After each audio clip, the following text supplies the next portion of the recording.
Just on Kevin, you made it. Gentlemen, thank Yeah. you. Yeah. Yeah, Good to have you, man. yeah. What got you to Lander? I mean, growing up in a mixture of Lebanese, Hispanic, white neighborhood in Central Florida, all the way to the least populous state in America, nestled against the mountains. What's the story there? There has to be one.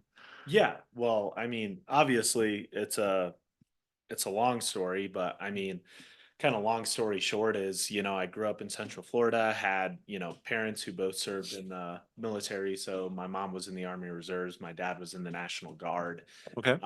Instilled in me that kind of dedication to service and country from an early age. So, I joined the Navy in 2005, right out of high school. I was 17 years old. My parents had to sign the enlistment papers for me because I wasn't old enough to sign the enlistment Anything to get papers. out of senior year. Yeah. Signed the enlistment papers for myself. So I went off to boot camp at 17, turned 18 while I was in boot camp, and went into the submarine service of the Okay. Navy and served on a ballistic missile submarine, the USS Rhode Island out of Kings Bay, Georgia. So spent Okay. a year in submarine school in Connecticut, and then the rest of my time serving on that submarine in Georgia, and got out during the kind of 2010, kind of during the height of the global recession that was going on, Yep. and not a lot of work opportunities. Just kind of went to school on the GI Bill, studied history, social studies, environmental science, just like got my hands into all kinds of stuff that I could. Political, had a minor in political science too. Um, just after being kind of cramped up on a submarine for a long time, just kind of felt the need to like explore the great big world, and especially like nature, and just got super interested in that. So after going to school for a while, became a park ranger, moved back to Florida, became a park ranger in Florida for a Hmm. couple of years, working for the Florida State Park Systems at this park called Wekiva Springs. And while I was there, I took some classes in environmental studies at Rollins College in Winter Park, Florida. And there was a guidebook for Knowles for the National Outdoor Leadership School based here in Lander, just sitting on a table one day, and I flipped through it, and they were like, "Hey, we take GI Bill benefits here." So I was like, "I still got some time on my GI Bill left." So came out here, took a wilderness EMT course Okay. and a Out in Red Canyon. out in Red Canyon, yep, and an outdoor educator course right here in the Southern Winds, right outside of Lander. Yep. And yeah, it just amazed me. It was my first time in the true like Mountain West with these kind of wide open, expansive like landscapes. Coming from the East Coast where everything is like concrete and billboards and subdivisions and buildings and people and noise and all of that kind of stuff, to coming out here where you can just be in the middle of like a true wilderness area, Right. just like amazing. Mm. So kind of went back to Florida and was just like, I've got to find a way to get back. Got Find a to way. go back to the Yeah, and mountains. after a year, a position opened up at Knowles, and I got hired on at headquarters there. Worked for Wilderness Medicine Okay. as an admissions officer for the Wilderness EMT program that I had already gone through. Hmm. Um, and after working in Wilderness Medicine, just kind of figured out like, hey, I really like this medicine part of wilderness medicine. So, Central Wyoming College has one of the best nursing programs, honestly in the country, really. Wait, really? Yeah, yeah. The NCLEX nursing exam pass rate at Central Wyoming College is like 100%, like year over year, every year. Wow. It beats many baccalaureate programs all over the country in the pass rate. Like it's a very like good, rigorous program. These are Um, people who are going to become RNs yep. or okay. Yeah, yeah. You go through it's a associate degree in nursing at Hmm. Central Wyoming College, and you become an RN. You take the licensure exam, and you get your registered nurse Okay. certification off of that. So I did that at Central Wyoming College, became an RN, and worked at the Wyoming Life Resource Center for a little bit, taking care of folks with intellectual disabilities, Yep. which is a real eye opener. and then worked at the hospital during the pandemic in outpatient surgery, which was Oh man. super interesting. Yeah. Yeah. And then just kind of seeing what I saw there. Did a little bit of volunteer work internationally in Haiti and Guatemala, and Oh, yeah, and kind of decided to start the free clinic kind of based on that. What I was seeing, in the developing world, I was also seeing some of that here. People who couldn't afford and couldn't get access to care, who were suffering from things that they shouldn't have been suffering from. right. So, Right. yeah. Man. So There's that, like half a dozen things we need to get into. Yeah. that's Jeez. kind of Hey, the, can you just do me just bring your mic about 6 inches closer? yeah, Yeah, that's yeah, perfect. definitely. Yeah. So you were in Haiti with a specific organization, or did you Yeah, go down there? yeah, Team Rubicon. I don't know if you've ever Team heard of it. Rubicon. Team Rubicon, yeah. Okay. So it's a kind of disaster response organization that was Okay. founded by some Marine Corps veterans, Okay. actually like Marine Corps snipers who, kind of served in Afghanistan and um, came back home and didn't know what to do. And just like the earthquake happened in this massive earthquake happened in Haiti Yep. back in, I think it was 2011, 2010, 2011, somewhere in there. Yeah, Don't that quote me sounds on that. about right. But yeah, killed like 250,000 people. And they just, were kind of watching that on TV and they were like, let's try and do something to help these folks. So they went to Haiti, and at that time, the Port-au-Prince airport was completely demolished. So they had to fly into the Dominican Republic, and then the Artibon River is what separates Haiti from the Dominican Republic. And they kind of crossed that river, and they kind of said, just like Caesar crossing the Rubicon, way back when, right? Like the die is cast. Like Okay. this is this is the moment. Like this is our Rubicon moment. Like we're crossing this river, we're going into Haiti, everything's destroyed.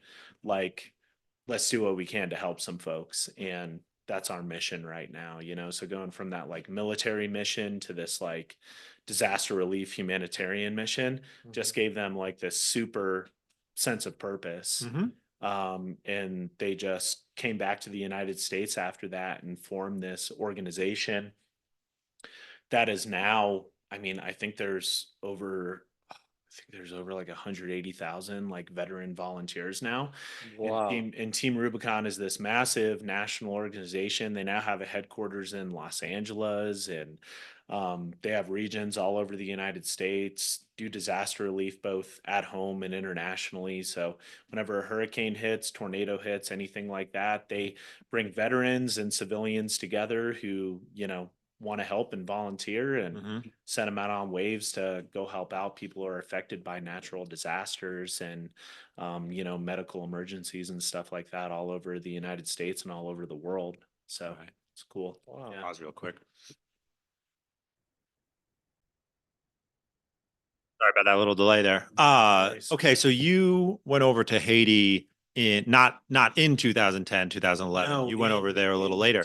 in 2021, Okay. there was another earthquake in Haiti that affected Mackay mainly, which is kind of on like the southeastern edge of Haiti, and that killed over, you know, a few thousand people Mm-hmm. and left many other people injured. Yep. And Haiti's just kind of a very like it's just a crazy situation there, Yep. And so It's sort of a fragile infrastructure to begin with. yeah, it's a Are fragile most infrastructure to begin with for are most sure. people dying because buildings are literally collapsing on them, or they don't have any access to food and water in the, say, the 2 weeks after? Yeah. And is it both? Is it Yeah, one it's more than the other? Oh, it's a combination of both. I think, yeah, a lot of people died due to lack of, resources, but I think that the world kind of learned a lot of lessons from that 2010, 2011 earthquake. So we were pretty well resourced when we went into Haiti. Like we went into the Port-au-Prince airport. We Mhm. got flown by the army, by the US Army in a Black Hawk helicopter, like down to Lakai to help out there. There was a hospital like this famous physician, Paul Farmer. There's this book, Mountains Beyond Mountains, about him. Um, just an amazing guy. He was actually like right there on the scene with us. He founded this organization called Partners in Health. That's one of the major healthcare providers in Haiti.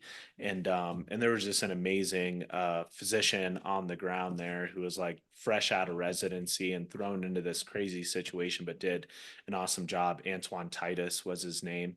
And so we just worked with the folks on the ground, and we're just decompressing actually a Catholic hospital Hmm. down there, in the Immaculate Conception Hospital Hmm. was the name, Hospital of the Immaculate Conception. And just all just it was like treating this kid who had diabetes, right? And his blood sugars were through the roof, suffering from what we call like diabetic ketoacidosis, which is like a diabetic emergency.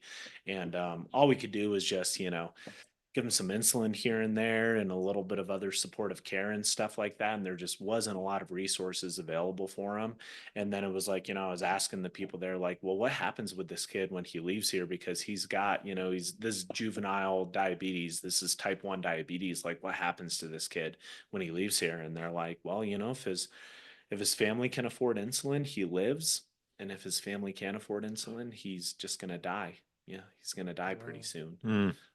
So, and it's like the same thing that I was seeing, like, With diabetes, you sort of slip off into a coma-like state. Is that sort of how you decline, or is it something else? no, yeah, I mean, yeah, folks will, it's a complicated disease kind of physiologically, but I mean, if your blood sugars get too high, kind of some of your organs will eventually start shutting down, Okay. basically. Uh-huh. And you'll just kind of pass away from that, from organ failure, from your blood glucose just being at insanely high levels High for levels. for Okay. too long. Yeah. Wow. It's a slower disease process over time, but I guess like, yeah, like super quickly, Hmm. then yeah, like you'll just start, different organ systems will just start shutting down, and you'll just pass away if it's completely uncontrolled, and you can't get access to insulin. Yeah. And I mean, they treated him, put him back on the street with Yeah. just the full knowledge that he's got for his ongoing care. Yeah, and just not knowing, I don't know to this day if that kid, survived or not, if his family was able to afford treatment or not. Yeah. So, Wow, so that's kind of, rough. seeing not exactly the same thing, but kind of similar things in the hospital in Lander. Had a lot of patients coming who were uninsured, couldn't afford insulin, couldn't afford healthcare, and they were coming in, and one thing that'll happen with uncontrolled diabetes is you'll start developing like uh neuropathy, like not being able to feel in like your limbs and stuff like that. And Mm. then suddenly a minor injury to us, a simple cut, scrape, something like that, can develop into an abscess and then a severe infection. And then it involves just like having to amputate, a foot and then a leg. And then it just goes on from there. Is Um, that why we see so many amputees here in Fremont County? Some, Okay. I would say I mean, yeah, I mean, I know for a fact that there's certainly some amputees here in Fremont County, who are Sure. amputees because of like uncontrolled diabetes, for sure. It's not every case, but Sure. it's definitely some of them. Okay. Yeah. And so basically, nerve endings are dying inside the muscle tissue. And so you can't feel pain, or your body can't really react in a healing way to those small injuries, or both. Yeah, and it's also ruining the vasculature, like your the arteries and the veins and everything like that too, right? It has compound effects on so many different body systems. So yeah, so like you're not getting enough blood supply to certain areas, you're not getting enough, you're not feeling things the way that you should be feeling things, and simple things just start cascading into really big problems if you can't get that glucose under control. Yeah. Jeez. Okay, so you went to Haiti, and as well as Guatemala. What part of Guatemala were you in? So we were in the kind of northern part of In Guatemala. Petén? Hmm? In Yeah. Petén? Yeah, yeah, Okay. exactly. Yeah, yeah, right around there. And so what we would do is we would stay there and then kind of go out. So Team Rubicon was with a team of the military, U.S. Southern Command. So we Hmm. went out with like Marines, some Marine Civil Affairs guys, Air Force Dennis, and Army doctors, plus actually, surprisingly, some Cuban doctors Hmm. as well Huh. with our team, Wow. which was like this insanely interesting thing because like we're kind of supposed to like have this embargo on Cuba and like not be friendly with them, but Yeah. we had a couple of Cuban docs with us too. Huh. And we just went around to some of the more like rural towns, and kind of in like every little rural town in Guatemala there's typically a school that's kind of surrounded by, a fence, and has some classrooms in it. And so we kind of school is at the time, so we kind of turned the classrooms into treatment rooms. So one of the classrooms was like the dentist performing dental extractions, and then the other ones were like our care providers, like kind of, you know, hearing people's stories and trying to,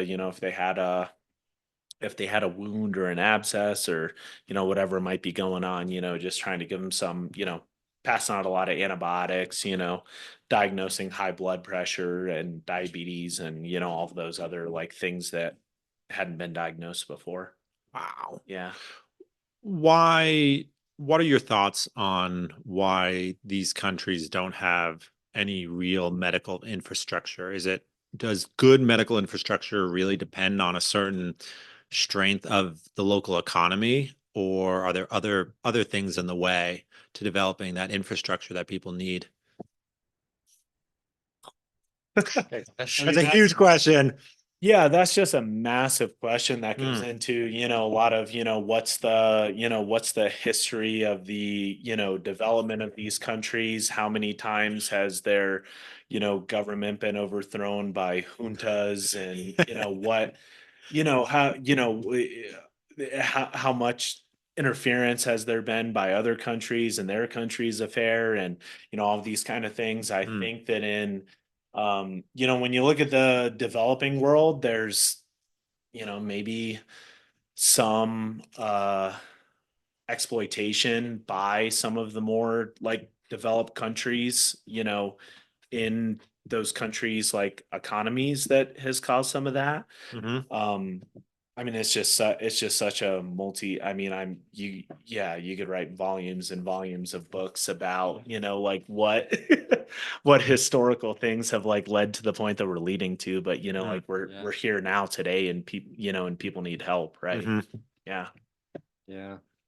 Yeah, no, I suppose it's right. It's one of those systems where you ask, where do you start? Right. There's so yeah. many problems. You start pulling one thread, Right. And it's like, there's oh, a it leads to million. this other thing, right? The economic problems are tied to health problems, which are tied to, labor availability, which are, yeah, yeah. No, Yeah, and it's tied a to real wasp's nest. education and right, yeah, like everything, right? Yeah. Right, right. So was this before you did these trips before you had kids, or Yeah. okay, Yeah. right. Do Yeah. you think you would go back anytime soon now that you have a family, or do you feel like you have to put trips like this on the shelf for a while, maybe Yeah. get it back to it later? Yeah, that's what I felt, is that, I'm here now and I've got to be here for my family. And this mission here in Lander feels like, just as important as anything else, and that's where, my physician colleague in this whole thing and the co-founder of the clinic, Dr. Brian G, Hmm. he's similar, he's been all over the world. He's been in especially Nepal and India a lot, Hmm. treating, he talked to me about, like actually like coming across like patients with tetanus in Nepal, which like you just don't see Yeah. like tetanus in the United States anymore because we all get vaccinated against it, right? Right. So like seeing these like crazy things in the developed world, and like we were just kind of the same mind in developing this clinic, like we were like, well, yeah, we could, we can take all these trips and we can go further afield and stuff like that, but like there's people right here in our community that like have an urgent need for care, because the patients that we're serving like fall in this gap. They can't qualify for Medicaid, Mm-hmm. and they also can't afford a healthcare plan. And Mm-hmm. so they're just kind of stuck. They're in this limbo of care. Yeah. Right. And there's still probably, I don't know what the exact figures are, but there's probably a good over 30 million people in the United States that like fall into this basket Okay. that our patients fall into, where they can't qualify for, government subsidized Medicaid. But they're typically working, right?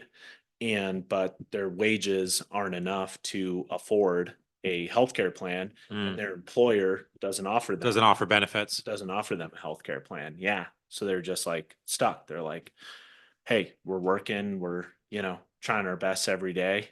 Yeah. Keeping our fingers crossed that. And just keeping our fingers crossed, right? That the worst doesn't happen. Yeah. Oh my gosh. Yeah.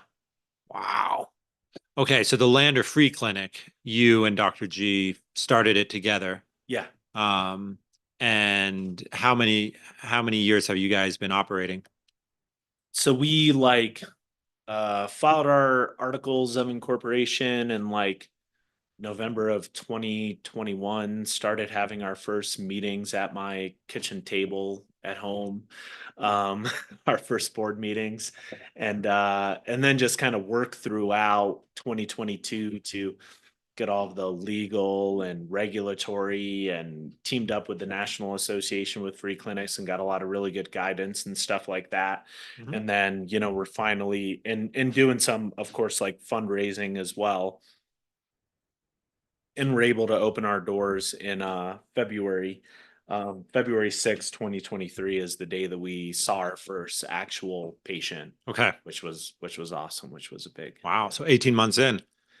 Yeah, I think it was 14, 15 months. Yeah, Okay. somewhere around there. Yeah. So yeah, it takes a while. You want to make sure that you're doing things right, and Hmm. that you're going to be providing a service that's needed, and you're not going to be duplicating services, right? Like we want to make sure that we're not, doing something that other people could be more. So, there was a lot of studying and community assessment and stuff like that that went into it. But yeah, we identified a good, at least like 400 people right here in the Lander community Lander. who, Okay. just Justin Lander, who um, lack healthcare access, make below 200% of the poverty level, Hmm. and are just stuck spinning their wheels, and have nowhere to go to see a doctor.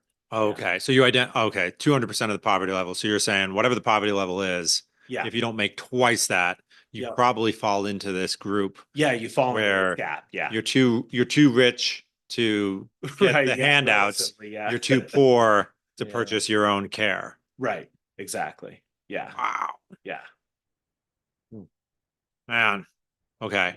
What do you think it is in the broader Fremont County area? Any? In the broader Fremont County area, I think we found that it was like about 3,000 people Okay. out of, so Fremont County has a population of, I think, like just over like 39,000 people Yeah. total.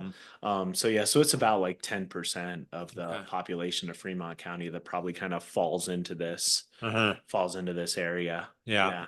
Yeah. People who would arguably get better care if they quit their job. Well, yeah, but then they, have, I Other mean, if they problems. quit their job, I mean, they might get access to better care, but they'd have a heck of a harder time, like just surviving Sure. day to day, Hmm. right? Yep. Like you can't pay rent, you can't pay utilities, you can't pay for the gas in your car, Yeah. you can't pay for all of that stuff with that too. So, Right. yeah, yeah, Oh my gosh, that's wild. 10%. yeah. 10% of the population, right? I mean, that means you are probably meeting, interacting, crossing, someone in this camp every day, but you just may not realize the sort of struggles that they're dealing with on a day-to-day basis. Oh. What's the what's the biggest health, what's the number one issue that you see coming through your clinic? Is it diabetes? Is it obesity? Is it something else? Is it heart disease? Yeah, I mean, it's really a combination. I would say maybe the majority is high blood pressure is Okay. one of the biggest things that we see. And the way I kind of explain that to a lot of folks is that so I'll try not to get too much into medical jargon, but maybe just like a little bit of medical jargon. Yeah. No. So we have this, we have our brains, and within our brains is like a hypothalamus and a pituitary gland, and that sends messages to our adrenal glands, which are on top of our kidneys. And basically, what it all does together is that when you're kind of living in poverty, or you're living close to poverty, and you're just barely making it by month to month, maybe always having those like overdraft fees on your account at the same time trying to raise a family and do all of these other things, your sympathetic nervous system, your stress response, like what we call the Fight or fight or flight. flight response, is just kind of constantly activated. Mm. And that's always pumping out cortisol into your body, which is a stress hormone that is really good in the short term for like running away from a bear if a bear's trying to kill you, but is like Right. really, You're gonna really set your personal best on the 40 yard yeah, break. yeah. It's good for that. Yeah. But if you're constantly experiencing that and cortisol is constantly being pumped into your body, it can cause these kind of like adverse cardiovascular effects and stuff like that. It can raise your blood pressure over time. It can ruin a lot of your vasculature over time. It can cause increased, susceptibility to heart attacks and stroke and stuff like that over time. It just really has like really bad effects on your body Mm. over the long run. And so that's what we see in a lot of our patients, is since they're kind of like constantly being stressed out about, you know, I've got to make this many hours at work to get by. I can't possibly miss a day because of illness, or just Because I'm paid because, by the hour. yeah, or because my kid's sick, or, whatever, because I'm paid by the hour. Like, I've got to keep going, and I've got to push through everything. And they just like exhaust themselves. And then it shows up in like high blood pressure. And so sometimes we see patients that come to us after they've had a heart attack, after they've had, some kind of a crazy event happen and stuff like that, and they're like, oh, okay, wow, I've got to like start turning things around, get me on get me on some Wow. blood pressure meds finally. Hmm. So blood pressure is one of the big ones. We see a lot of diabetes too. um a lot of untreated, diabetes, which is great because like we have agreements with a bunch of different organizations. I can get free insulin just like delivered to our clinic. So we've done a really good job with our diabetic patients. But then and then it runs the gamut of everything else. We see a lot of chronic lung disease, That related to smoking, typically. emphysema. Yeah, a lot of it is related to smoking. Some of it is related to like different people's occupations as well, like occupational hazards that they've had, Okay. been exposed to at work. Um, Like in the fracking industry or other yeah, extraction and in industries. in extractive industries, some patients. I have one patient who moved here who was in like the maritime industry and was just exposed to like asbestos and ships and stuff like that, for a really long time, and has developed chronic lung disease that way. So, yeah, a number of different things. So yeah, yeah, It's all coming through your door, but uh-huh, yeah, yeah, yeah, but the high blood pressure, yeah, a little bit of related everything. heart issues and Yeah. diabetes are sort of Yeah, and chronic the lung and disease, chronic yeah, lung I would say disease. are like kind of the major ones, and those are probably like the major ones that you see in any like primary care setting, really, Okay. anywhere. Um, but but yeah, then you just have your regular like cuts, scrapes, and bruises, and then also just like your you know acute viruses and bacterial infections, and all of those kind of things to take care of too. That's That's rough. I remember talking to someone who said there's no reason that insulin should be unavailable to anyone who needs it. His case was, and I'm hoping you can verify, his case was that insulin is very, very cheap to make. Mhm. And that really it's his opinion was it was the capitalistic forces that put a price barrier on some medicines that kept people from what they needed. Can you comment on that at all? Yeah, I mean, I would say that's like, fairly accurate. Insulin has been, insulin's been around for a really long time. I think the first insulins were developed from just like centrifusing like pig pancreases, right? Uh-huh. Like that's the in extracting the insulin, because Oh, insulin just comes from your pancreas, right? It's a pancreatic thing. Your aisles of Langerhans on your pancreas just like develop insulin naturally. What happens with diabetic people is one of two things: either diabetic people, if you have type 1 diabetes, your pancreas is no longer just like making the insulin anymore. So your body's not making it. So you need external oh, insulin to make up for what your body's not making. Or in type 2 diabetes, your all of your cells peripheral to your pancreas is still developing some insulin, but all of your peripheral cells that are supposed to be uptaking that insulin are not uptaking that. And so you need some kind of a, drug or sometimes insulin support for Neighboring that. cells don't have the proteins to bond to the insulin to get it to the bloodstream. No, they don't. So yeah, they're resistant. They develop a resistance Okay. somehow. Yeah, Okay. that allows them to like not to not uptake that. So, Okay. um, So the insulin's there, it just can't diffuse to the parts of the yeah, body that need there's it. some insulin there, but it just can't get uptaken by the cells in your body that are supposed to uptake it.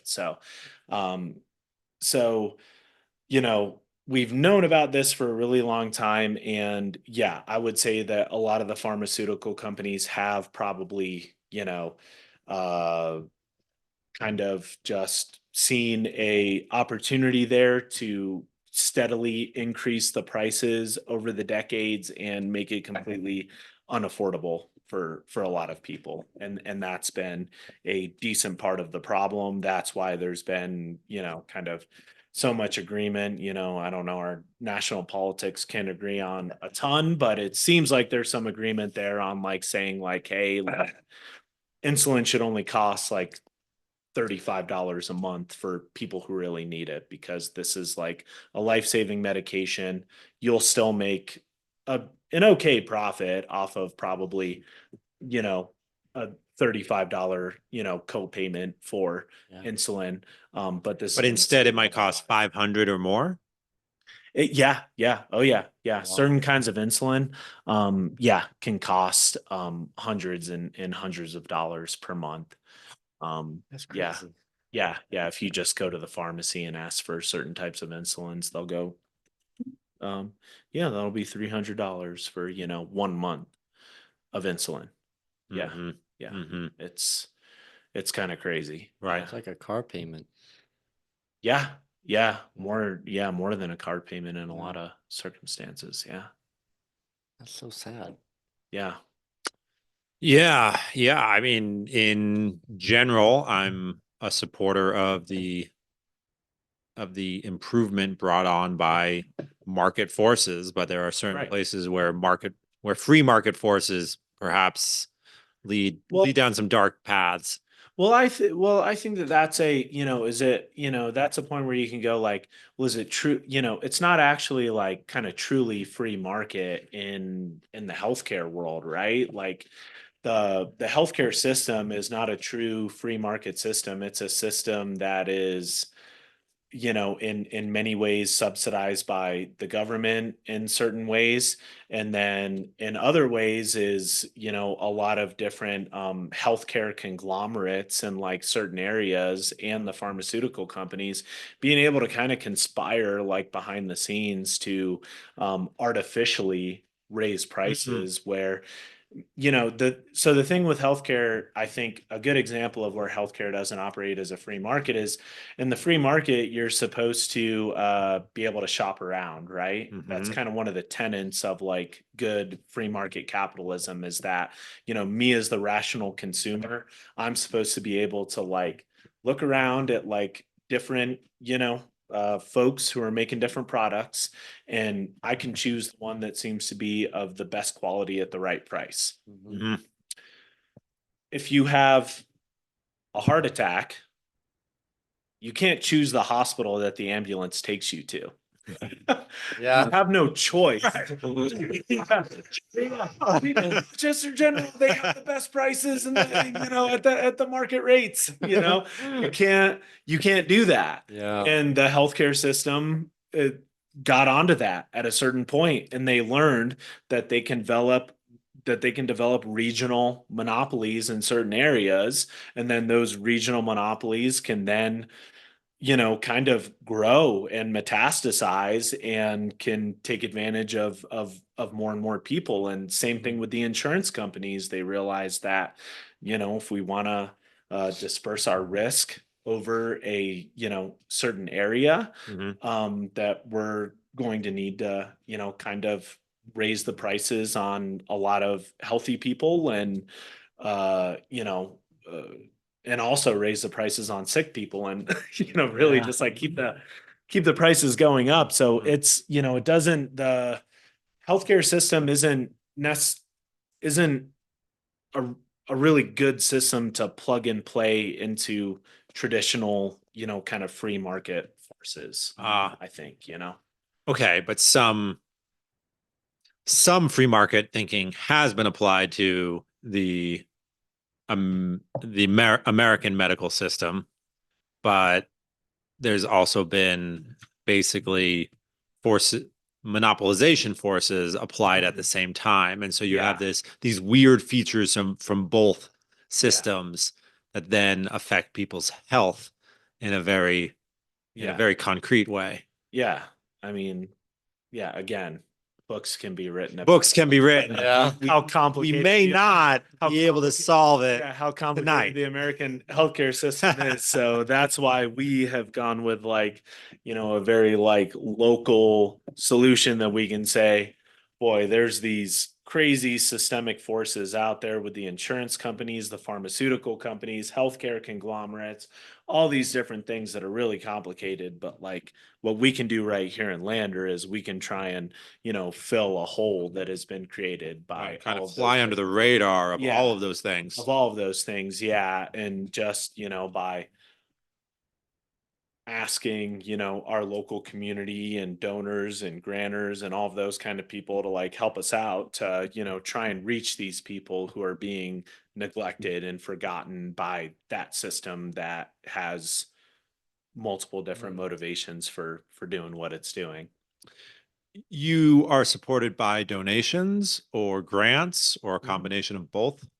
Yeah, combination. Okay. Yeah, so we get we participate in Challenge for Charities Mhm. every year through the Lander Community Foundation, and that gets us a good amount. Wild Gives Day is a good fundraiser too, and then yeah, just apply to different foundations.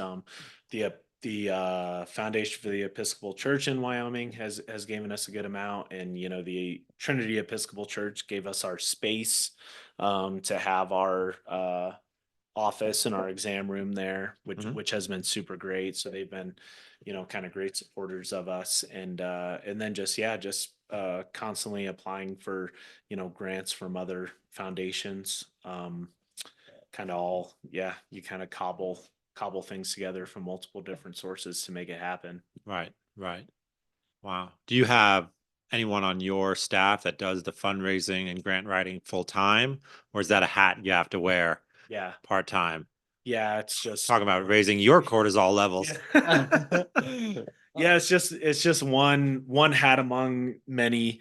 Um, so yeah, and I've been trying to learn the game as much as I can and trying and failing and trying and failing and trying again, right? It's just you just yeah, just wake up every day and keep the mission in mind and try and raise the funds and then also do the patient care and also do the staffing and the volunteer coordination and everything else. Mm, And so yeah, it's but it's like when you achieve good outcomes in your patients, right? When hmm. you lower their blood pressure, when you lower their blood sugar, when they report to you that like things aren't as stressful anymore, that things aren't as hard anymore. Right. When they literally come to you in like tears because you're the first person that they have ever encountered in their entire life that doesn't expect payment for medical care, Hmm. like that's huge, They've right? never met someone like you who they've can really they've truly say never that.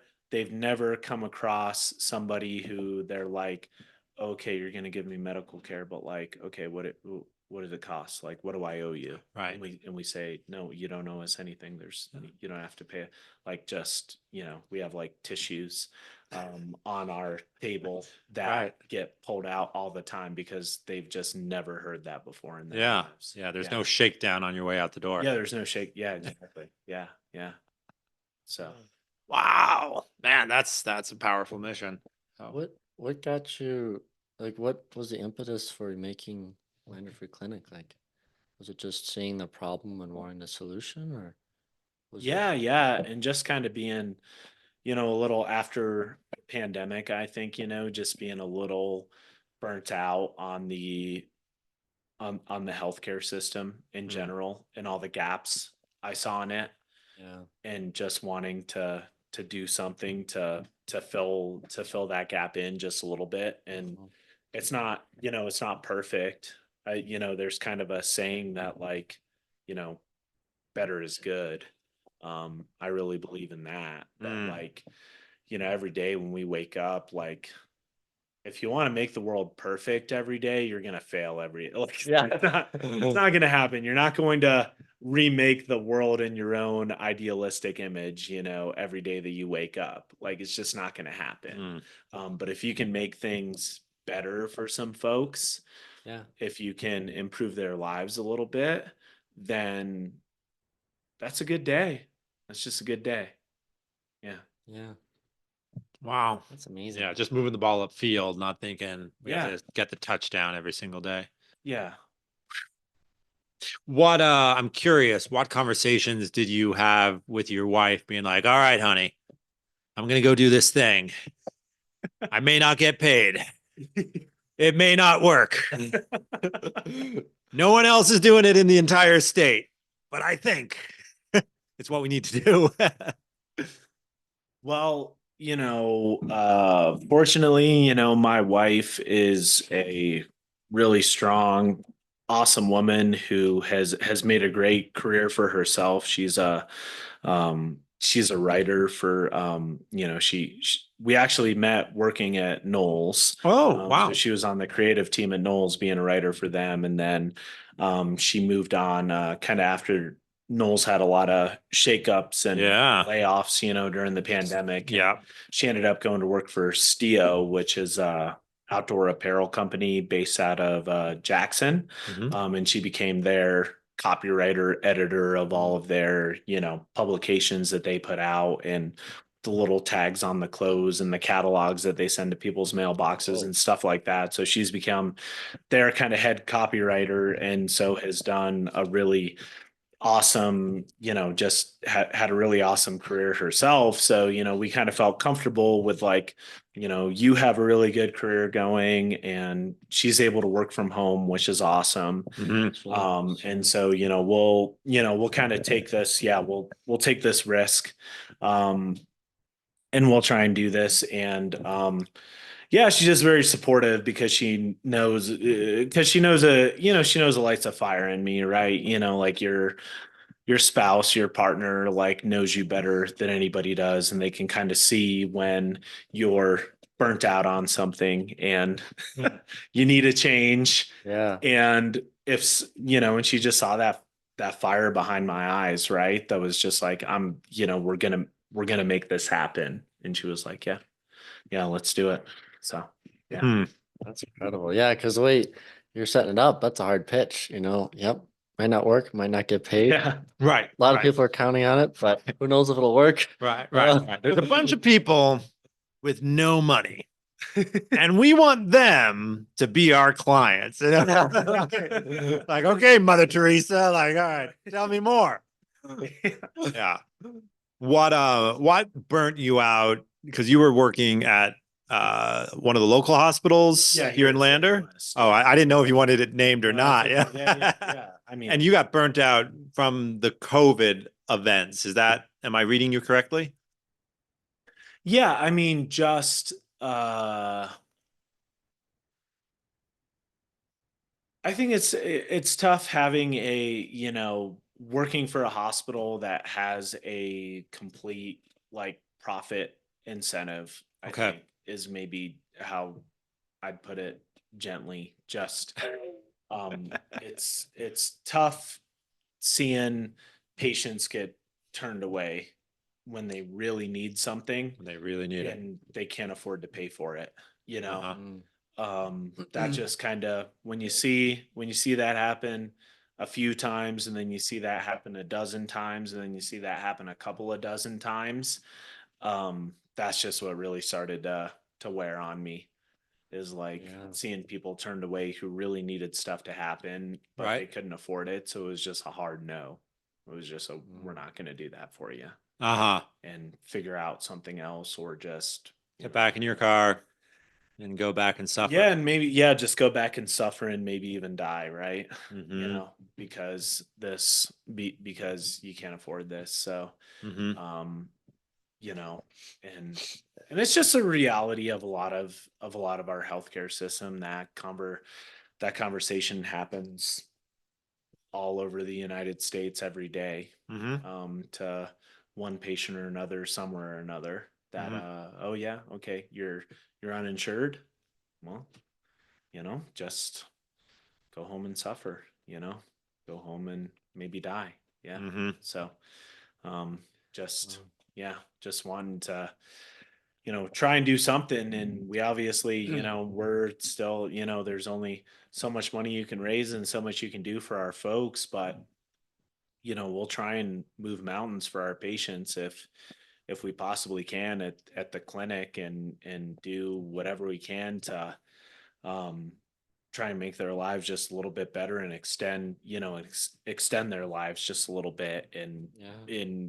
decrease the amount of suffering that they're experiencing, just that little bit, right? Right. So Right. yeah. Wow. If you were if you were the dictator of Fremont County, I mean, what really concrete changes do you think to people's lifestyles could prevent people from even showing up? I mean, are there diseases that are preventable through lifestyle changes, that either because of forces of diet or lack of exercise, or, I mean, heck, fluoride in the water? I don't know. Right. What are concrete changes that you wish you could see happen all across our community? Yeah. I don't know how you guys feel about it, but I'd like to say unequivocally that like fluoride in the water is great. Oh, okay. It's good. It's good. It's a good thing, because I see a lot of dental disease at our clinic. Okay.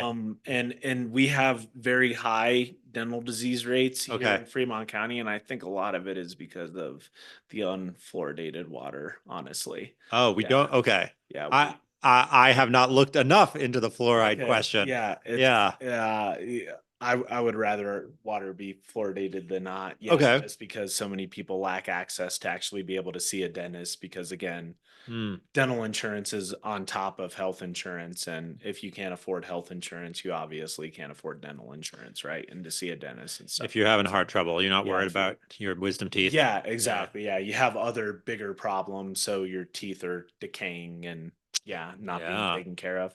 That Um, was the craziest thing. I'll yeah. just say it. When I was volunteering with some of the Arapaho kids, sorry to be so specific, but that was the population we were volunteering with. And So we were playing like freeze tag and capture the flag, things like that. So, the kids are laughing and yelling and, you just see inside there, they'd open their mouth to yell or say something to you. And it's like, you're 7 years old. You're missing half your teeth. Yeah. It was crazy. I did not understand it. Mhm. Maybe you can shed some light on that.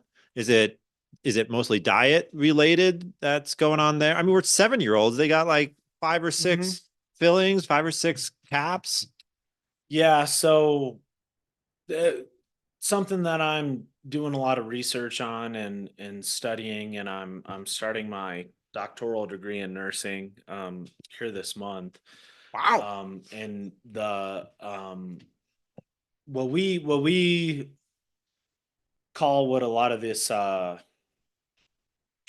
complex things that tend to fall down on people in poverty is Mm. social determinants of health. Social determinants. Yeah, Okay. SDOH. And so social determinants are things like food, housing, transportation, um, lived environment, Mm-hmm. that all kind of conspire on folks to um, decrease their access and their ability to healthcare and to just to just an environment like I was talking about before, where they're not constantly experiencing that increased cortisol level and that increased stress on themselves. Okay. And so, it's a lack of affordable housing for people, a lack of affordable food, you know, Kind of those food food islands that food some insecurity. Yeah, food exactly. Food, insecurity. food Yeah. deserts. Food I think. deserts. That's Yeah, I right. think a Yep. lot of people call them, right, where if you're living someplace on the reservation, Mm-hmm. the closest store to you might just be a convenience store Mm-hmm. where there's just like Doritos, Pepsi, right, Mm-hmm. and And you're if hungry and you're hungry now. and And these that's what things you have are access to. and these things are cheap and they have a high caloric value, right? Mm-hmm. So you're buying things that are cheap and have the most calories for you to be able to get by. Plus, these foods all have a wonderful, dopamine response in our body, right? They get our happy The happy response chemicals going. start They get flowing our when you eat those potato ingrained, they chips. get our happy ingrained happy response going, and we just and you just want to have more, right? Like you can't just eat one potato chip, right? Like you've got to Finish the bag. Right, right, right, you right. gotta you gotta finish the bag. And Never have I ever met a that's man who ate one potato chip. yeah, and that's what a lot of folks do, right? And so, again, it's something that people can write libraries of books over. Why are social issues the way that they are? Why has history happened the way that it has? Well, these food manufacturers are deliberately designing their foods to trigger these physical responses, right? I read an article somewhere that said companies are explicitly seeking what they call stomach share, right? They want their products to be chosen at Right. an ever increasing rate over similar alternatives, right? So they want their potato chip to be chosen over somebody else's popcorn, somebody else's bugles, somebody else's Frito Lays, right? Yeah. So they're seeking this stomach share, and so they have to figure out how to hack those those dopamine those dopamine floods when we eat them. And so yeah, it's manipulative in the sense that they're trying to get us to have a like an addiction response to the food they're providing. Yeah. It's wild. Yeah. Yeah. Yeah. And Yeah. nutrition's not part of that equation. Uh-huh. Yeah, it's stomach share, right? But anyway, sorry. No, Go yeah, ahead. yeah. It's not as whatever, over time, the nutritional guidelines, however we want to, whether it's I think that the food pyramid had some problems with like overloading carbohydrates, but then I think we've kind of gone to like my plate now is kind of the FDA like recommended thing where, you kind of have like certain portion of, vegetables, certain portion of fruits, certain portion of, protein, and then, kind of a smaller amount of carbohydrates. But Yep. I mean, over decades and decades, I mean, anybody who's known a lot about, you know, just healthy eating has always said like it's all about balance, Hmm. and it's just all about, making sure that you have uh really, that your diet is based on, a good amount of vegetables, good amount of fruit, good amount of healthy, fibers, and decent lean protein, stay away from red meat, for the most part, right? Like eat those leaner proteins, your salmons, your chicken, stuff like that. And then like, have a little bit of grains, but if you're gonna have some grains, like have like the whole grains, right? Like, and don't eat enriched food that is loaded with excess simple sugars that are just, Access simple yeah, sugars. excess Okay. simple sugars. Yeah, like you don't want a lot of excess just just sugar in running through your system, Yep. which is like a lot of what this, That's your dopamine is Krispy based. Kreme donut. And your high fructose corn syrup, Oh God. right? Like Yeah. your high fructose corn syrup that seems to be in everything, right? Like stay away from that. Like try and stay away from that like the plague. Of course, like don't live a life of, Yeah, man. you don't need to be a desert monk or, whatever. Like you don't need to like live a complete life of austerity, but Hmm. like keep those things in check, right? Yeah.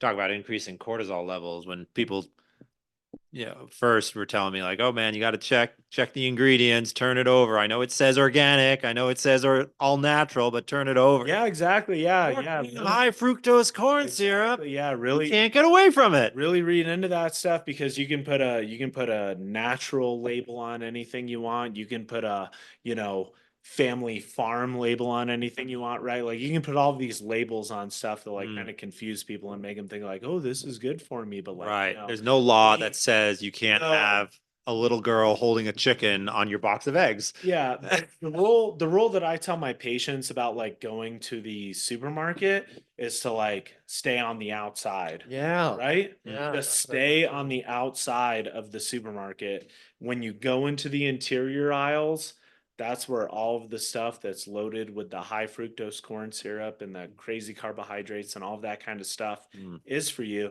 When you stay on the outside of the supermarket, you can venture into the inside and get like a thing or two, but like go on the outside, get your fresh fruits, your fresh vegetables, get your lean proteins, your lean fish, your lean meats, mm. get your dairy, get some, you can get some cheese, you can get stuff like that.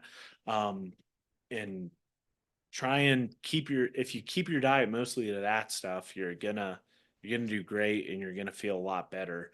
Wow. Once you go into the interior of the Yeah. supermarket, The that's seven where layers of hell. and Yeah. the stuff that's loaded with more sodium than it has to have and more Mm, sugars and all that kind of stuff that is just, bad for your heart, bad for your health, right? yeah. Yeah.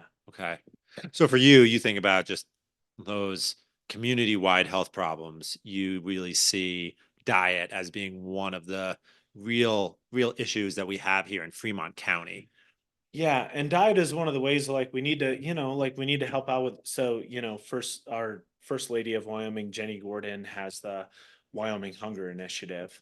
That's been going on for a while now. And my friend Deanna Trumbull, who's the executive director of the First Op Help Center, she's been massively involved with that. And so, the thing with that is like we're trying to like raise a bunch of funding and raise, awareness around like these food deserts and stuff like that, right? And like say that like, hey, like if you need a little bit of, some people just need a little bit of help Hmm. being able to afford the fresh produce and the things that are going to be good for them, right? So like to give people help affording those things that if you're looking between like, oh well, I gotta pay my rent, I've got to fill my gas tank, I've got to get to work, I've got to, pay my electric bill, I've got to do right, and then like the money just gets smaller and smaller. It's like, oh well, I only have like a couple $100 for groceries this month. It's like, well, no, like let's help you out.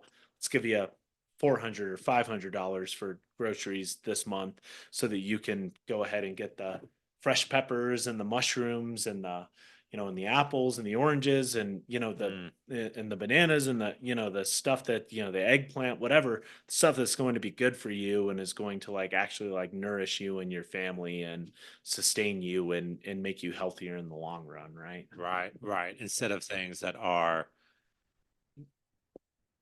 high caloric impact for the amount of money you spend, Yep. but Yeah. so they might fill you up, they might make you feel happy, but ultimately really tax your overall health Yeah. in a really detrimental way. Hmm. This is scary. I mean, it does make me reflect on, I'm going to call it a privilege that I had growing up, that um, my family had enough resources that they can make the decisions around food that were uh, trying to pursue health. But also, I will say, my mom, I don't know, I must have been about 9, and my mom went on a big health kick, really doing all the research, really switching over what she bought. And I would, yeah, echo what you said, basically abandoned the middle of the grocery store and really just started shopping or on the rim, right, on the Hmm. perimeter. And then also, in a big way, she dedicated herself to cooking at home, cooking meals, teaching us how to cook, Yeah. teaching us how to evaluate food choices, and it really stuck with me. Right, I don't know that um, it's not like I grind my own grain to make my own flour the way we did growing up. I'll never forget. Like, we were just, kids, 10 years old, standing there with the grinding wheel, like Uh-huh. grinding wheat berries into flour.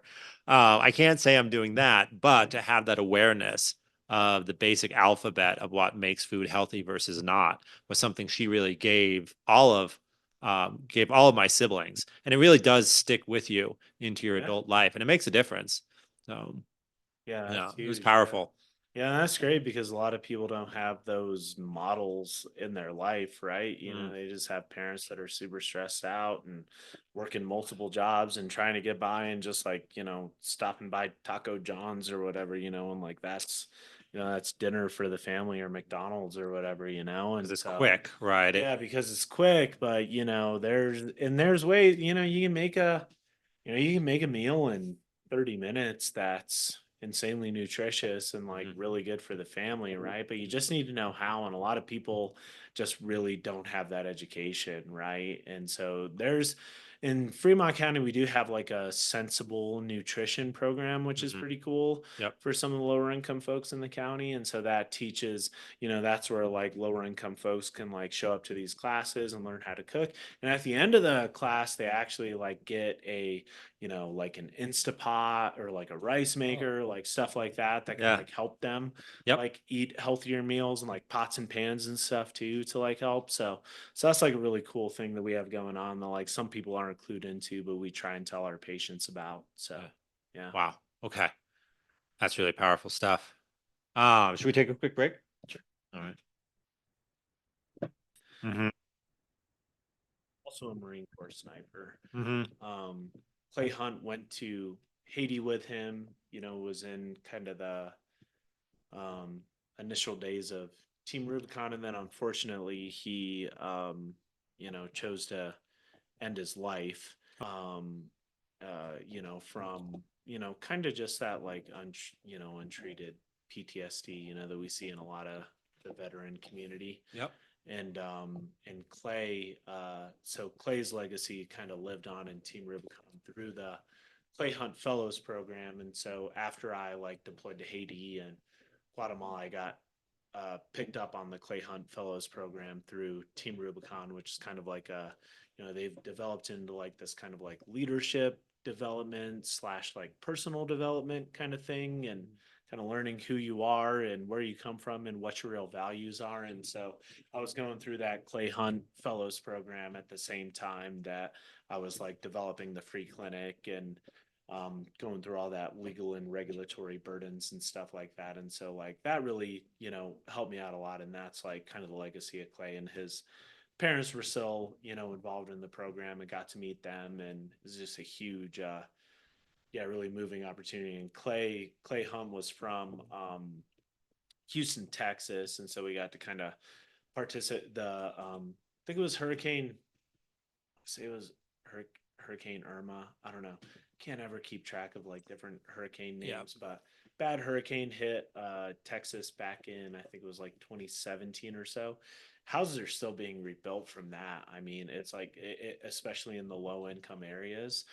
So we got to participate on like helping rebuild drywall and studs and do all of that kind of stuff on like a house there in Texas Mm. during that program, which was like really moving. So Wow. Wow. Man, you've been all over. I do want to ask you more about you were on the Rhode Island, so a nuclear ballistic missile submarine. Mhm. So not a hunter killer. Okay, so this is a nuclear powered hunter killers are called fast a attacks. fast attacks. Okay. All right. I've actually been a cousin of mine was assigned to a base that had down in it's in Connecticut. Is it at Groton, Yeah. Connecticut? Mhm. Okay. Yep. And so they had just christened a new hunter killer, a fast attack. Yep. So we were able to go to the christening ceremony and they gave us a tour Yeah. of the thing. Oh, that's fantastic. Oh my gosh, I couldn't believe it. We watched these submarine movies and it's like you got some elbow room, right? Like Jack Ryan's like running down the Red October and there's like some actual room. We were in this submarine. I felt like I felt claustrophobic the whole time. I couldn't believe like how tight the quarters were. Yeah. As I guess that's something we miss in the cinema of submarine Yeah, movies. well, it's a difference between fast attacks and ballistic missile subs. So Okay. fast attack is usually in the neighborhood of like a few 100 feet long and maybe like 30 feet wide and just like maybe three small decks. Okay. A ballistic missile submarine, Ohio class ballistic missile submarines are I think like 565 feet long, if I'm remembering correctly, 44 feet wide, and we have four decks tall. Oh, So okay. they're a massive ship. I mean, what you see above the water is like, if you ever see a, picture of a submarine above the water, I mean, that's just like literally like the tip of an iceberg. Yeah. Like the whole massive like mass of the submarine is below that. And Yeah. so we had so actually like I mean and nobody actually like runs around or I think in like Crimson Tide like you see Denzel Washington like running around the missile compartment. Uh-huh. Nobody actually does that. Kind of actually like against the rules because it like makes a lot of noise and Uh-huh. you're trying to stay quiet. Yep. We have like treadmills and elliptical machines and lifting weights and Okay. we have a lot of like exercise equipment and stuff that you can do your exercise on. You don't Gotcha. actually run the decks, but ballistic missile submarines are pretty big. Yeah. Okay. Yeah. So you were on what is called a boomer, is that Yeah, correct? boomer. Yep. Okay. All right. And this is one layer of the nuclear capacity of the United States, correct? Like you Yeah. could, if you want to go to war, you could launch missiles from submarines, from missile silos, and from aircraft. Is that Yep. the Yeah, kind of the sure. three layers? Triad. The nuclear triad. The nuclear triad. Yep. That sounds apocalyptic. Uh-huh. Yeah, the nuclear triad. Um, what what did you do on this submarine? Are you allowed to say what you did on this submarine? So, yeah, like I mean, my job was a fire control technician, which is, we're kind of like a jack of a lot of trades on the sub. Our main job is to track contacts in the eventuality that you would need to fire a torpedo at them, basically. Is what our job kind of like boils down to. But in day to day, nowadays we're not if a submarine ever shot a torpedo at another submarine, like it'd be all over the international news, right? Like that would like be a, so typically it would probably be between like a Russian and a US sub or something, right? Like it would be a big deal. So that doesn't happen anymore. So mainly, we like take data from sonar, develop it into a contact picture that the officer of the deck can see so that we can make recommendations to them to tell them where the submarine should be moving and who we should be staying away from and stuff like that and learning deeply about torpedoes and then also we broadly got qualified in the whole weapons department. So I learned a lot about, I was a torpedo man of the watch, and I was a fire control technician of the watch, and I was a sonarman of the watch, and I was a helmsman plainsman. And so I did a ton of, got kind of broadly qualified in a bunch of different things Mhm. on the submarine as I was there, because it's just, for me, it was like boring if you didn't just keep getting qualified in new jobs and like trying to do new things and like learn new things. Because basically, like, our main job was like, you go out, you get assigned a top secret piece of water somewhere in the ocean, and you kind of just do circles in that particular piece of ocean, and you do a bunch of drills that, missile firing drills and stuff like there to test your readiness for if you ever got a call to actually shoot off a nuclear missile, right? So that's kind of the job. Mhm. These are ICBMs that you're carrying? Oh yeah, yeah, Okay. And you're carry 24 of them typically or more? classified. Classified. Okay. An unspecified number of ICBMs. Can neither confirm nor Nor deny. Right. Jonathan stab in the dark. that missiles are even on board. Yeah, actually. Yeah. Oh, Yeah. okay. Yeah. Damn. That's a good Okay. thing. Yeah, probably a good thing. Right. Wow. That was something I learned Gotta about. hold your cards closer. Yeah, exactly. Have some Yeah. more wine. Yeah. I heard Elon Musk talking, who was it to? I think it was to Trump actually. I don't know if you Okay. listened to that interview with he and Trump Okay. talking on Twitter. Yeah. Yeah. And he was mentioning that yeah, that he was told that he has to hire permanent residents of the United States to work on SpaceX because the technology that they have with their missiles can go anywhere in the world. Yeah. Mhm. So it's like, okay, that makes sense. Yeah, okay, no problem. And then the Biden administration comes along and says, sues him for not hiring more racial diversity, which means they wanted people outside of the U.S. to work. Oh my gosh. And he was like, wait a minute. But yeah, like that was Kind another of two thing. different agencies bending you over in two different directions. Yeah, but he was just perplexed. He's like, well, yeah, I never really thought of it until they were like, oh, yeah, you don't want them leaving and going somewhere else. So that makes sense. Hmm. But I was like, yeah, I guess when you get to that level, there's so many things you normally wouldn't think about day to day. Like, oh, yeah, we should definitely make sure that's classified, that's secure, that's classified, that's Hmm. secure, you know. So, Right. Oh yeah. Well, let's keep those. Yeah, let's keep those two. Right. You can confirm the number of treadmills on the yeah. Rhode Yeah. Island, not the number of world-ending warheads. Yeah. Oh my gosh. Precise. Did you enjoy your time on the submarine? Maybe that's kind of a weird question. Yeah, it was a thing, I mean, it was, I straight from high school into the Navy. I didn't know anything else, so I worked really hard while I was there. But Okay. like by the end of my time by the end of my enlistment after 5 years, I was just kind of looking for something else. I was like, I've experienced, this facet of life, and somebody told me while I was in, if you, you know, look at your boss and do you want that job? Right. Okay.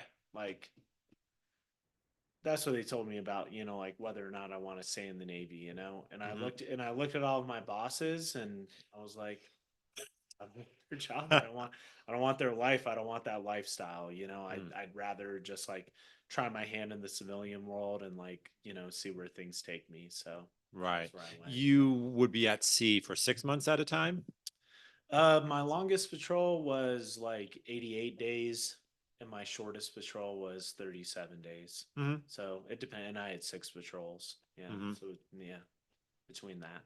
Mm. Gotcha.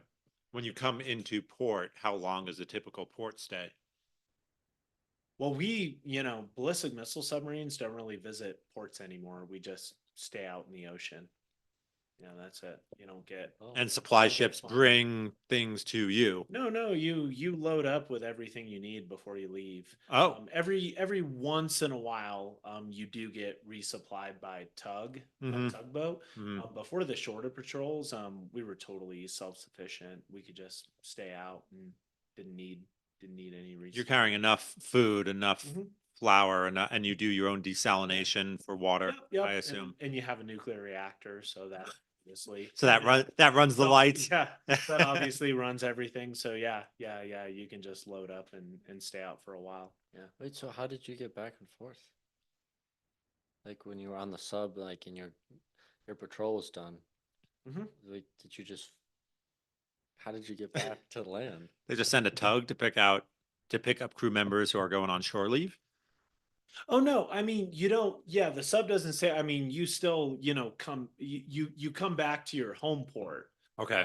But you just like don't visit other exotic locations, right? Mm. So like we weren't Oh, like, making port calls in Europe and, Right. fun oh, places and stuff. oh, okay. We were just You going, never went to yeah, Mozambique, yeah, you know? we were just going straight from Kings Bay, Georgia, out to unspecified places all over the Atlantic Ocean, Hmm. and then back to Kings Bay, Georgia. Oh, okay. Yeah. Okay. I was thinking that they were like flying new guys in. No, no. Go out. They're like, just gonna stay Right. here. You're gonna go on vacation, kids, start swimming, you know? Yeah. We'll pick you up in right, we'll pick you up in 3 days. Have fun in Havana. Yeah. Okay. Wow.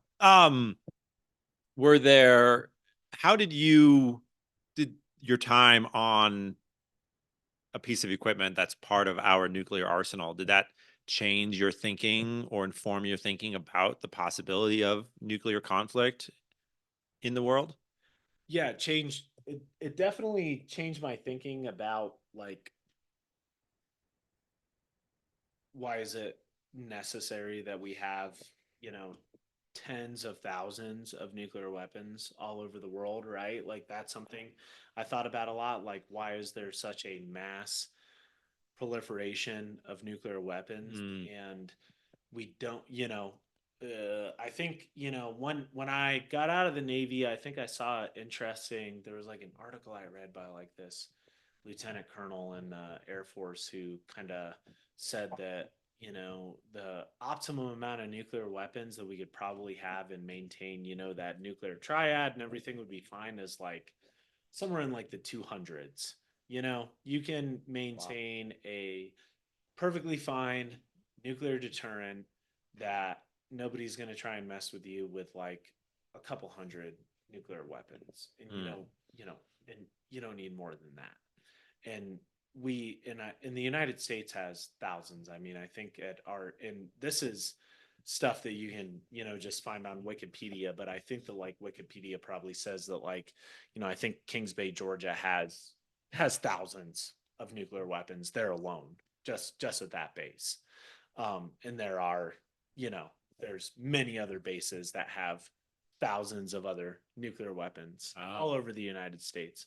You just think if something, if an exchange actually happened, or let's say like right now with like what's going on with Russia and Ukraine, mhm. Russia deploys a tactical, nuclear weapon against Ukraine, and all of a sudden NATO is, threatening, and you just like what It's where does it over. end? Yeah. Right? Like where does it end? How many, you know, the nuclear weapons that are out nowadays, and this is another thing that's probably publicly available, is that like your average nuclear weapon that can be deployed on a submarine, or it can be deployed on a aircraft, or can be an intercontinental ballistic missile, is 10 times the force of Hiroshima.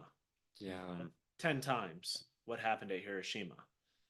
And you figure there's tens of thousands Mm. of nuclear weapons that are 10 times what happened at Hiroshima. It's just like, Yeah. There'd be a And even what we have today is what, an eighth of what was readily available to both sides in the late 80s, I think I've yeah, read. maybe, Like, yeah, during I mean, we've come down. I don't know if it's that amount. We have come down substantially since the Cold War with like the START treaties and stuff like that, but mhm. still nowhere. I mean, I don't think it's still anywhere near what, even if you believe in a doctrine of mutually assured destruction, or that nuclear weapons deter the other side from destroying you, that it's still just to what effect and how many and how many people might be involved with that. These are very like personal, human that and it brings a lot of, it just brings a lot of moral, just a lot of moral, like, and you could even argue like spiritual and theological questions, into that framework of what do we, how much do we all need to be able to destroy each other? Ah, right. Right? Like, I mean, Yeah. that's kind of what the question, like, and what A is real that? Cain and Abel question, right? Right? Are we are in fact our brother's keeper in some Yeah. way? Yeah. That is, does it really behoove us to have this much destructive power pointed at the other side? Yeah. Right? Presumably on the behalf of our own citizens, right? You can't ignore that, but Yeah. yeah, it's still, you're saying it's still a lot of destructive power, Yeah. right? Yeah, I mean, I remember Clinton was harshly criticized by his political opponents for actually executing some of the nuclear disarmament that he did. I want to say in the early to mid 90s.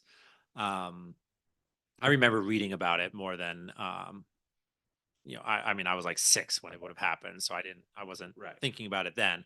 Um, but yes, I mean, so certainly we have fewer than we used to, but still an enormous number, Yeah. of nuclear arms spread throughout the globe. So, yeah, a book came out recently that sort of fictionalized what a realistic scenario might be of a nuclear exchange, and it was interesting. The author thought that it was going to be a rather quick exchange, right? Within basically in less than 2 hours, the world would have been effectively destroyed. It's interesting to compare their thoughts to someone like James Schumacher, who thinks no, it'd probably be something more like what you were talking about. Like Putin feels really pressured, so he pops one off at the tactical level on the Ukrainian front, and then NATO responds with their own tactical nuke, and then there's this sort of slide into nuclear war without anyone ever saying, "Oh, I'm going to end the planet."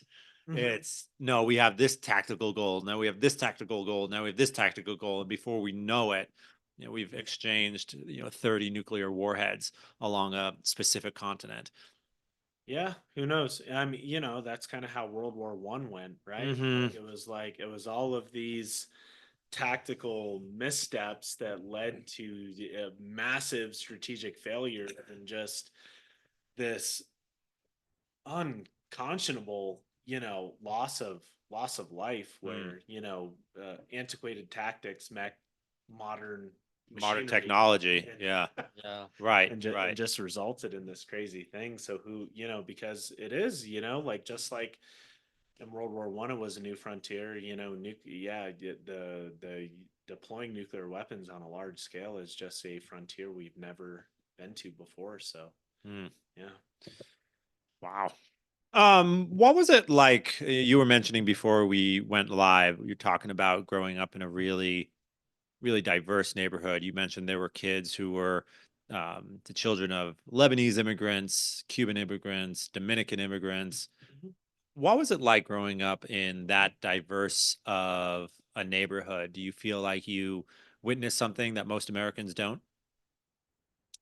No, I don't think so. I mean, I think a good amount of folks grow up in very diverse areas with immigrant communities. I mean, I guess there's something that could be said for the way we sometimes like wall ourselves off from each other, in certain communities, and we kind of choose our own groups, our own affinity groups that we Mhm. want to live by, or our own idyllic suburbs that we want to live in and stuff. But yeah, I just kind of lived in like a pretty kind of, I don't know, slightly suburban, but also inner city feeling like area, Mhm. Kissimmee, Florida. That just, yeah, that, I mean, yeah, we just had a lot of, yeah, we had a lot of diversity. We were a town that was like kind of founded as cattle ranchers, that kind of turned into a town where that attracted people from all over the world to come there. So Mm.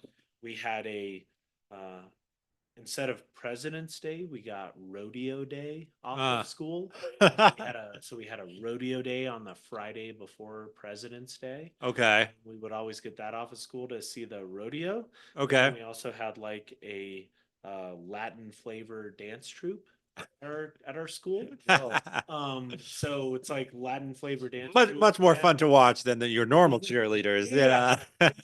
and rodeo, you Uh-huh. know? So it's like you just got to see and talk with and learn from people of vastly different experiences than your own, and kind of just like try and keep an open mind about where they and their families came from and what struggles some of them had to get here. Because like for me, like I grew up in a family that was like, my dad's side of the family has been in the United States since, we've tracked it back to I think like the 1740s, you Okay. know. Um my mom's side of the family maybe a little shorter, but still back to at least the, 1800s immigrants. Um so Both from Europe. Both uh, families. yeah, my mom's family from kind of France, Germany, bunch of stuff. My dad's family from France, and then the British Isles, Mm. broadly England, Scotland, Wales, Ireland. But, kind of growing up as, broadly identifying as just like a regular American mutt, Mm. um, whose family's been established here for like a really long time. You just learn from these people who are, immigrants, and are building lives here and doing like really cool things. I had a lot of Filipino friends who, their parents were physicians. They came Okay. here from the Philippines and became, doctors who were like well respected in our community. Worked super hard and then just wanted like a better life for their kids. Grew up with a Haitian friend whose parents came here and Mm. also they kind of got into business in the United States and like made something for themselves, like um, Dominican kids, like um, El Salvadorian kids, and Mm. broadly, I met a lot of these kids in the Catholic Church, like our Catholic Church in Florida, Holy Redeemer, was just very broadly like multicultural. We had masses in English, Spanish, and Filipino. Oh, in Tagalog. Is Yeah. Tagalog? Is that yeah, Is that the yeah. name I of the think language, yeah. Tom? I want to say it is. Yeah, we'll have to. I hope Well, so. yeah. I'm just gonna say Filipino. I'm sorry if Okay. I sorry if I have that wrong. But we had masses in all of those languages Mm-hmm. at Holy Redeemer. So we Mm-hmm. just kind of, it was just and sharing the same faith, right? And Mm-hmm. that's what is really like, you know, um sustained me a lot in the Catholic faith, is just there's a billion people Mm-hmm. that are members of the Catholic faith all over the world. Mm-hmm. And that's just tremendous. Mm-hmm. It's just yeah. amazing. It's mind-boggling. We can't wrap our minds around the number of billion, Mm-hmm. you know? All of those different people and all of those different experiences and all of those different cultures, but like gathering around like Mm-hmm. the Eucharist and like what we believe is Mm-hmm. just Yeah, a billion. It's a big number. it's Yeah, phenomenal. it's hard to Yeah. hold. Right, it's hard to hold that number in your mind as a Yeah. concrete thing. I remember when I did my mission trip in Belize after college, I one of the profound impressions that I had was that I had this very definite picture of what grace or conversion or uh, living out living out a Christian life might look like, right? And then meeting people from these very distinctly different cultures, very different backgrounds, it really made this impression on me that, wow, responding to the grace of God, right, does not always look like X. And X was what I had grown up with and been familiar with. And we had all talked about forgiveness or the sacraments or any number of things in a certain way.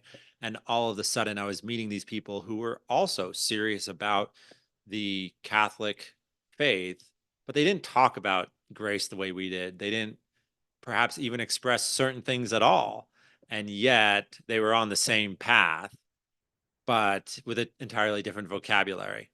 And I remember that making me think, oh, God's grace is bigger than even my imagination can account for. Which, of course, once you say it, of course that's true. But it took seeing it in person to make me realize it.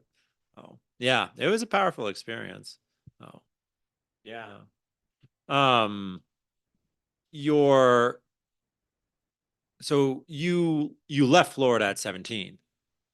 Mhm. Okay. And then did you go back and live there at all again? Yeah, yeah. Okay. After the Navy for a couple of years. Okay. Yeah. So I know this is a slight shift in topic, but what's going on in Florida? And here's what I mean. I remember driving across the middle of Florida. I was doing an admissions trip for the Catholic college I worked for. And I was like north of the Everglades going, and I passed, it was like Pete's Reptile Farm. It wasn't a zoo. It wasn't a pet store. It was just some guy in the middle of the swamp that had his own reptile museum. And I remember seeing that and being like, what? Like, I grew up in Vermont. So it was like very waspy, very proper, very Yankee. You know what I Yeah. mean? And then I passed this Pete's Reptile Farm. And I remember thinking, like, what on earth is going on in there? Who is Pete? Where did he get all these reptiles? It's just like, what is going on with Florida culture that you can have these totally wild out there things? I think Florida accepts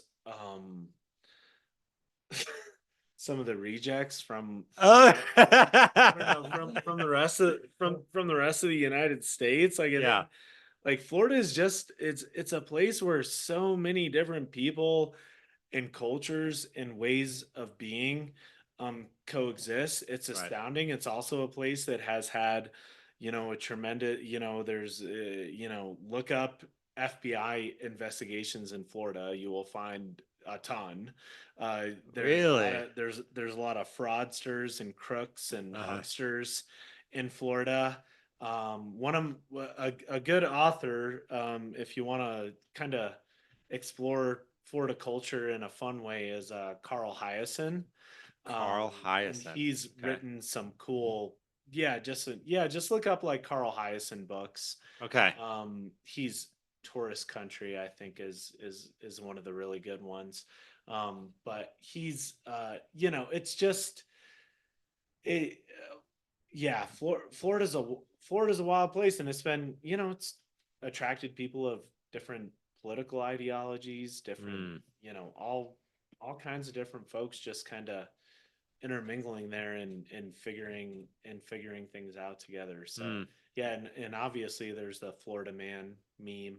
If you've ever seen, Florida Man does, Oh, uh, okay. Yes, yes, yes. Florida Yeah. Man, robs a 7-Eleven with an alligator or something Right, like right, that. right, right. Like Florida, Yeah. like just Florida like man has 18 pythons in a there's motel like room. a Yeah. Florida man that like ate a guy's face on bath salts or something. I think that's Oh. there's like Florida Man. Florida Man's a thing. So yes, but broadly, of course, like everywhere else, right? People in Florida are just like every other American, like, Mm. going about their day and raising their families and living a life and stuff. Oh, sure, of But, course. I just, yeah. but it does seem to, in an outsized way, attract some interesting characters. Yeah. Yeah. No, it's true. I mean, I think, man, I think I was still in my relatively early 20s when I went down there, and I just remember being blown away again, growing up as, basically I grew up Catholic, but I grew up in very much a Puritan environment, right? The vestiges of that, at least in New England, right, where things are still very proper in many ways. I remember going to Miami and just being around in Miami and thinking, I really feel as if I've gone to a foreign country, Yeah. right? I was like, I think I've heard four different languages in the last 30 minutes. None of them were English, right? And it wasn't just, oh, I'm hearing Spanish. It's like, no, I think I'm hearing Farsi. I think I'm hearing Arabic. Like, wow, like Yeah. where am I? It's like, oh, you're in Miami now. Yeah. Mhm. And it was really wild. I enjoyed it, but it was so different from my experience up to that point. So, huh. Wow. And ever think you'll go back? Well, I still have family that lives there, so we travel back and Okay. visit my mom and my sister and my nieces and nephew, and my grandfather still live there. Um, so we visit like once a year, Uh-huh. and that's enough. Mm. That's enough. That's enough. That's Yeah. enough for me. I never need Right. to. Yeah, I mean, I came to Wyoming because it's so opposite of Florida. It's Mm. just wide open spaces, and um, yeah, I just love the mountains. And Mm. Florida's kind of flatness and concrete and subdivisions and noise and busyness. Right. I'm glad to, You're- yeah, Right. to be Right. where I am. Florida man finds paradise. Yeah, Wow. yeah. Love that. Yeah. Well, man, I mean, we've touched on so many things, and honestly, I could keep bending your ear about any number of them, but unfortunately, we're out of time. But we really appreciate you coming on and sharing your insights and your wisdom on so many things, and really, we just can't wait to have you back on in the future. Awesome. Well, Yeah, appreciate being here with you guys. You've been so kind and welcoming. Like, yeah. thanks so Well, much. good luck with the mission, man. Is what Yeah, you're doing here in Fremont yeah. County to really better people's lives is a real great example of people putting faith into action and making concrete in their own life that call to charity. It's great Yeah. to see. Thank you Yeah. very much. Thanks, man. Cheers. Cheers. Ooh.